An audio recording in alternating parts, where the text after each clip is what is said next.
substituted alkanes now. Now remember, the substitute is just replacing a hydrogen, really.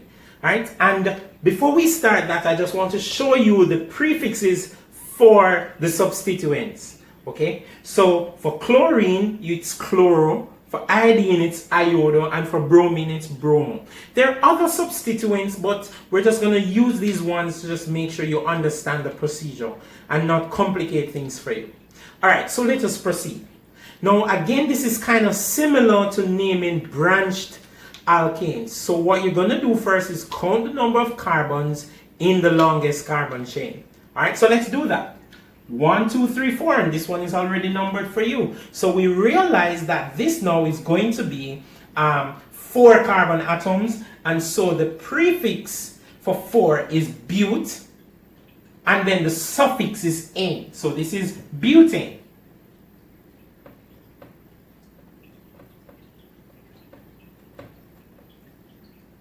Next thing we want to do, which has already been done for you, is we want to number the carbon chain so that the substituent has the lower possible number. In this case, it's at position number 2. So we know that the substituent is on carbon number 2.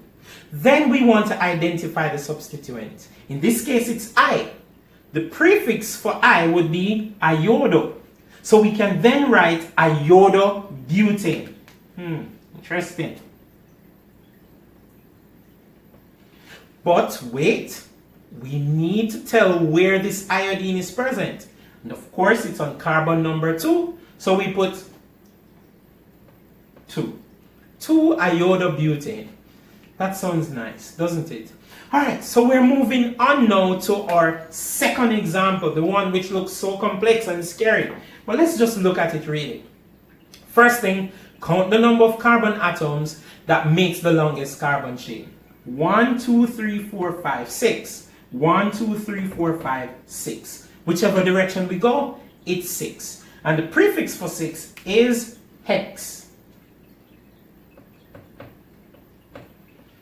Then let us add the suffix ane. Very good. Alright, so after we have done that, we're now going to make sure we number the carbon chain so that the substituent has the lower number. So we have to count in both directions. I'll count from top to bottom first. 1, 2, 3, 4, 5, 6. So counting from top to bottom, we realize that this chlorine is on carbon number 3. Let's count from bottom to top. 1, 2, 3, 4. So the chlorine is now on the 4th carbon, 5, 6. So the chlorine is on the 4th carbon from bottom to top.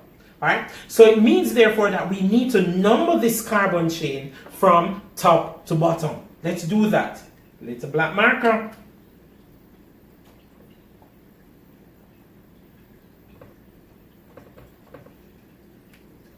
The next step would be to identify the substituent present. In this case, it's chlorine. Prefix for chlorine, chloro. So we can write chlorohexane.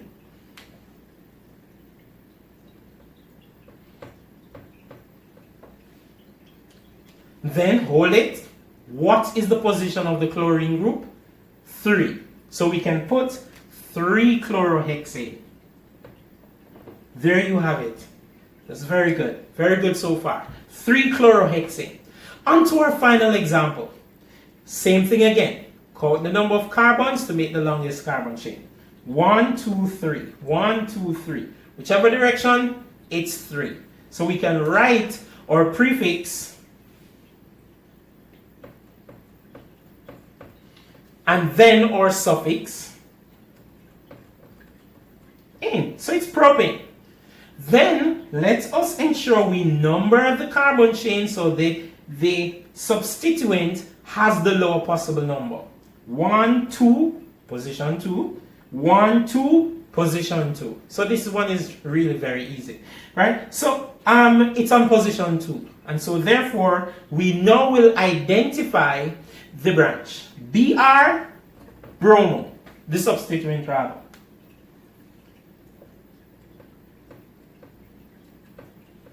Bromo. So this is bromopropane. Where is it? Let us say where it is. It's on carbon number 2. Right? So we can write 2-bromopropane. There you have it. 2-iodobutane, 3-chlorohexane, 2-bromopropane. It's as simple as that. Alright? It's not so daunting after all now, is it?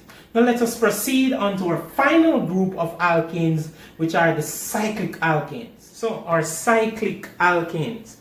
I would say that these are probably the easiest to name. Well, maybe the easiest to name depending on the level that you're at with this thing. But at the beginning level, in the genesis of your organic chemistry, these probably would be the easiest to name. 1, they're in circles. That's why they're called cycles or cycle compounds. And when you're naming them, you're always going to use the prefix cyclo. Okay? So you'll use the prefix cyclo, whatever it is. And they're pretty much like straight alkanes. It's just that they're in a circle. And you're going to use cyclo to represent the fact that they're in a circle. So again, count the number of carbons in the circle, really, which is basically counting the dots. In this case, you have 1, 2, 3, 4, 5, 6 dots. So that is going to be hex. Suffix is always in. Let me just clear that up.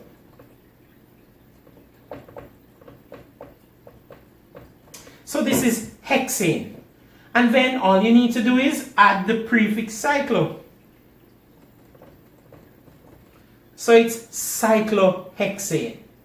It's as easy as that. Let's look at this one now. You get it already, I know for sure. But we're just going to go through, you know. So count the number of dots, which represents the number of carbons. 1, 2, 3, 4, 5.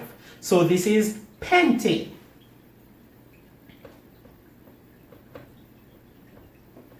And then you add the prefix cyclo. So it's cyclopentane. Now this one looks a bit weird, but let's still follow the procedure. Count the number of carbons. 1, 2, 3, 4, 5, 6, 7, 8. 8. Wow, what is 8? Oct. Oct is 8. So therefore we can put octane. Great. And then now we put in front of that cyclo. Just to show you that it is in a circle. So there you have it. I'm hoping that you will find this very helpful in when you're naming your alkanes. Whether they be straight, branched, substituted, or cyclic, I hope you're able to now name your alkane. Please feel free to leave a comment based on what you've seen, you know, or if you want to ask something. And subscribe to my channel.